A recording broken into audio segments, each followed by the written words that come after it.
Ini jadi HP sejutaan yang desainnya paling menarik menurut gua. Karena biasanya desain kayak gini tuh ada di HP belasan juta. HP apaan tuh, Bang? Nah, penasaran kan? Buat jawabannya lu tinggal duduk manis, siapin cemilan, dan tonton video ini sampai habis bareng gua Dedi. Dan langsung aja kita mulai videonya. Let's go.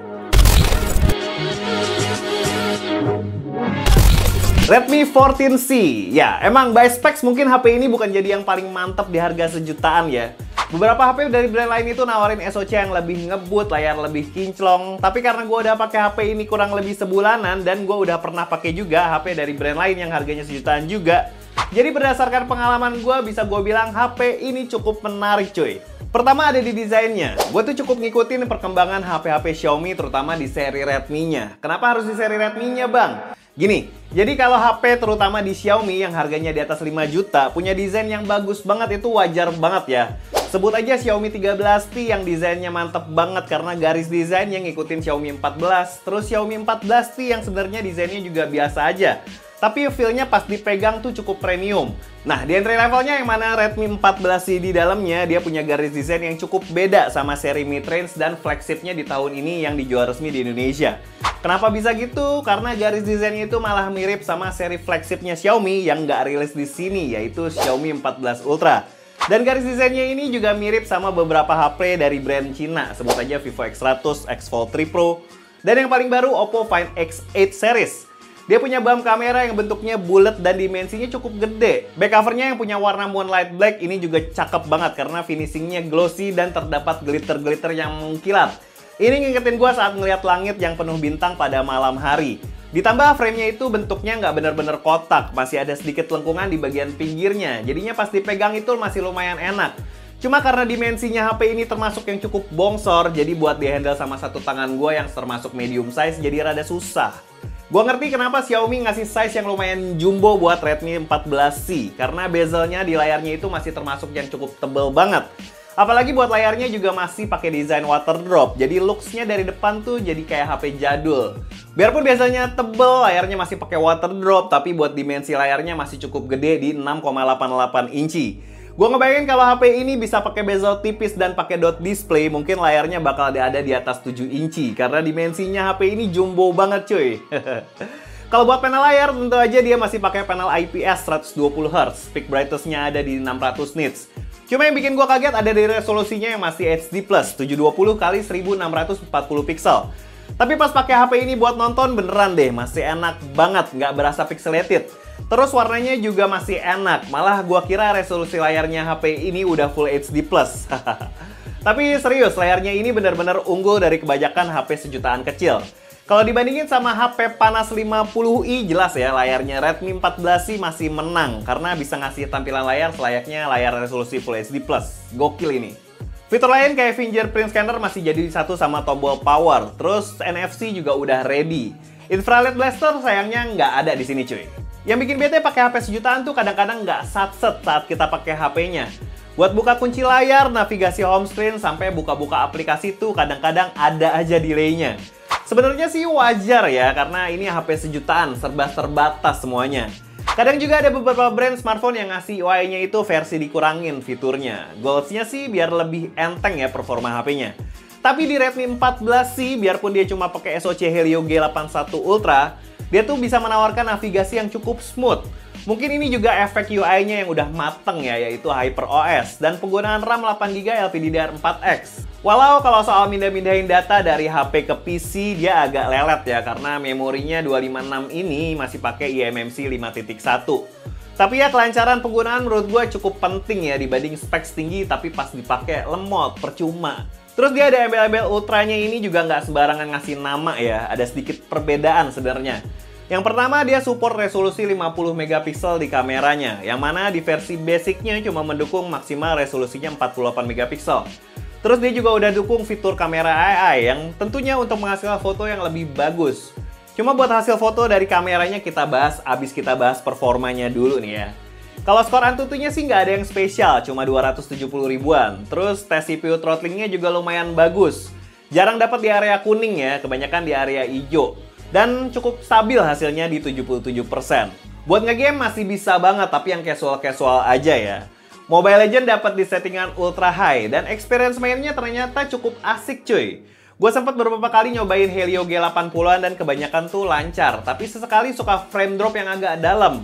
Nah, di sini maksimal turunnya cuma di 40-an FPS dan dia dapat rata-rata FPS-nya di 57,3 FPS. Cukup kaget ya karena experience mainnya masih enak banget.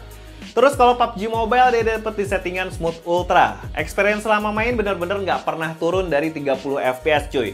Kebanyakan sih FPS-nya ada di 37 sampai 40 FPS. Rata-rata FPS-nya juga masih cukup oke di 38,8 FPS. Swear ya, Redmi 14 sih bikin gua kaget banget. Helio G81 Ultra bisa enak banget gini diajak ngegame. Nah, buat daya tahan baterai 5160 mAh-nya ini ternyata cukup oke cuy. Terus lu juga dapat charger 33 watt cuy. Tapi buat maksimal inputnya yang bisa diterima Redmi 14 sih cuma 18 watt aja ya. Jadinya buat ngecas baterainya dari 0 sampai penuh itu butuh waktu di atas 1 jam.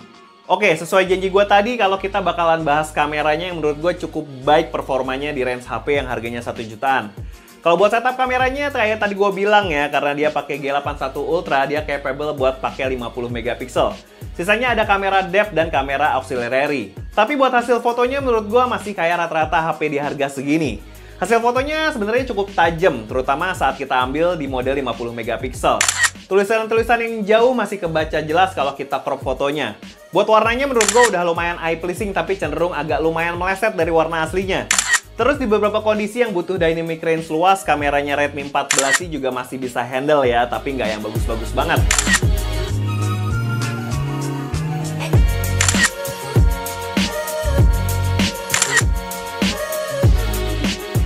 Buat skin tone, khas HP-HP Xiaomi yang skin tone-nya tuh nggak dibikin putih, malah cenderung lebih under skin tone kita. Buat kamera selfie-nya sih, ya karena masih 13 megapiksel, jadi nggak bisa terlalu ngasih detail yang cukup tajam. Tapi masih cukup lah buat sesekali selfie. Yang bikin kameranya Redmi 14 sih cukup struggle pas di kondisi low light cuy. Pas ngambil foto jadi agak susah nyari fokus, terus skin tone-nya tuh berasa warm banget. Dan di beberapa foto noise-nya rada berasa over ya. Padahal bukan lensanya ini udah f1.8, tapi tetap aja kurang kalau handle kondisi low light. Yo guys, jadi ini adalah contoh video dari Redmi 14C, Redmi 14C. Di resolusi maksimalnya di 1080p 30 fps ya. Jadi dia maksimalnya di situ aja, sayang banget ya. Padahal kalau misalnya ada 60 fps-nya asik nih. Tapi karena ini G81 Ultra, jadi ya cuma di situ aja. Oke, ini kalau buat warnanya kayak begini, dia cenderung lebih hijaunya beda ya. Di video nih hijaunya lebih tua, tapi sementara di sini hijaunya agak ada kuning-kuningnya gitu. Warnanya kurang akurat. Kalau kita lihat dynamic range-nya, oke, ini kalau misalnya kita lihat autofocus ya, autofocus kayak gini ya, autofocus kayak gini tuh, kayak gitu ya, kayak gitu. Terus kita lihat dynamic range-nya kayak gini ya. Tekstur awannya masih cukup jelas sih kelihatan, tapi di depannya agak underexposed ya, ke tulisan livingnya agak underexposed tuh, tapi langitnya tertangkap dengan baik dynamic range-nya. Oke, kalau misalnya kita jalan ya, karena dia nggak ada stabilizer, jadi ya cukup bergoyang-goyang tapi nggak terlalu ya, masih lumayan ya. Nah, ini karena maksimalnya di kamera utamanya di 1080p 30, jadi kita langsung pindah ke kamera selfie-nya. Oke, ini di Redmi 14C, Redmi 14C di resolusi 1080p 30 fps di kamera depannya. Kamera selfie-nya ya, ini maksimalnya juga di kamera selfie-nya, jadi kayak gini. Skin tone-nya sih lumayan bagus ya, detailnya juga cukup bagus untuk kamera depan 1 jutaan, HP 1 jutaan. Ini kalau misalnya kita mendepani sinar matahari kayak gini, tapi kalau kita membelakangi sinar matahari, dynamic range-nya putih semua. Muka langsung underexposed, tapi langit juga nggak tertangkap, nggak ketangkep ya. Dynamic range-nya agak sempit, wajar karena handphone 1 jutaan. Kayak gitu buat sambil jalan kayak gini. Skin tone lumayan ya, nggak terlalu bagus juga tapi lumayan aja. Tapi nggak tahu kenapa kalau di kameranya Xiaomi tuh muka jadi kayak berminyak gitu ya. Beberapa fotonya tadi juga kalian lihat, muka tuh jadi kelihatan berminyak, nggak ngerti kenapa. Kalau misalnya di handphone lain sih enggak ya, gue cobain enggak sih. Oke, kayak gini hasil videonya dari Redmi 14C di resolusi 1080p 30 fps, dan kita langsung balik ke studio karena ini udah maksimal resolusinya ya. So, setelah gue pakai Redmi 14 sih selama sebulan sih bisa gue bilang walau SoC-nya masih pakai kelas entry level, tapi karena HyperOS-nya udah matang banget, jadinya bisa dimaksimalin kinerja SoC-nya. Biar kalau HP ini lagi digunain tetap smooth, terutama saat navigasi di home screen ya. Buat buka-buka sosmed juga jarang banget gue temuin delay. HP ini masih cukup snappy kok kalau dipakai buat kebutuhan ringan aja. Cuma beberapa kekurangan yang bisa gue kasih tahu ada di desain layarnya aja yang masih pakai water drop, jadi berasa agak jadul ya. Terus kemampuan kameranya, terutama kamera selfie-nya yang agak kurang di sini. Tapi balik lagi, kalau inget harganya yang cuma 1,4 jutaan dan dikasih UI yang cukup mateng dan banyak yang suka, menurut gue Redmi 14 sih cukup bisa lah dipertimbangkan buat dibeli. Link pembeliannya udah gue taruh di kolom deskripsi ya, atau juga bisa klik di bawah sini. Dan yaudah segitu aja pengalaman gue pakai Redmi 14 sih selama 1 bulan terakhir. Makasih banget buat kalian yang nonton video ini dari awal sampai akhir. Jangan lupa like video ini kalau suka dan share video ini ke teman-teman kalian yang membutuhkan. Jangan lupa juga buat subscribe channel ini kalau belum, follow juga IG dan TikTok kita. Gue Denny pamit. Ciao.